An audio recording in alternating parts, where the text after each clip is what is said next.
ایک بار میں نے پھل بیچنے والے سے پوچھا، انگوروں کے گچھے کی کیا قیمت ہے؟ پھل بیچنے والا بولا، 400 روپے کلو۔ پاس ہی کچھ مختلف ٹوٹے ہوئے انگوروں کے دانے پڑے تھے۔ میں نے اس کی قیمت پوچھی۔ دکاندار بولا، 45 روپے کلو میں۔ میں نے پوچھا، اتنا کم کیوں؟ وہ بولا، ہیں تو یہ بہت اچھے اور عمدہ، لیکن یہ گچھے سے ٹوٹ گئے ہیں۔ اسی وقت میرے ذہن میں یہ بات گردش کرنے لگی کہ ہم اپنے ملک، اپنی قوم، اپنے خاندان سے الگ ہو کر بے قیمت رہ جاتے ہیں۔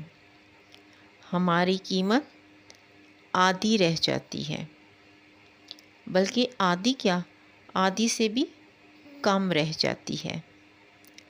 اتفاق وہ طاقت ہے جو اگر مٹی کرے تو اینٹ بن جاتی ہے، جب اینٹ اتفاق کرے تو دیوار بن جاتی ہے۔ جب دیوار میں اتفاق پیدا ہو جائے تو گھر بن جاتا ہے۔ یہ بے جان چیزیں ہیں، یہ جب ایک ہو سکتی ہیں تو ہم انسان کیوں نہیں ایک ہو سکتے؟ ہم کیوں نہیں ایک سوچ رکھ سکتے؟ ہم کیوں اپنے خاندان سے الگ اپنی دنیا بسا لیتے ہیں؟ ہم کیوں اپنے وطن سے پیار نہیں کرتے؟ ہم کیوں ایک قوم بن کر نہیں سوچتے؟ ہماری ایک ڈائریکشن کیوں نہیں ہوتی؟ ہم کیوں اپنی شناخت کرنے کے پیچھے بھاگتے ہیں، اپنے ملک سے الگ ہو جاتے ہیں، اپنی قوم سے الگ ہو جاتے ہیں، اپنے خاندان سے، اپنوں سے الگ ہو کر اپنی پہچان بنانے کی کوشش کرتے ہیں؟ لیکن یہ کوششیں رائے گاں ہیں۔ جب تک ہم سب کے ساتھ جڑے ہیں، ہماری پہچان ہوگی، ہمارا نام ہوگا۔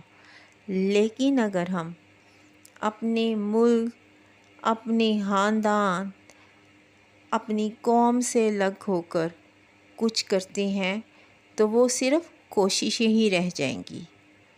اس میں نہ تو پہچان ہوگی اور نہ ہی عزت ہوگی۔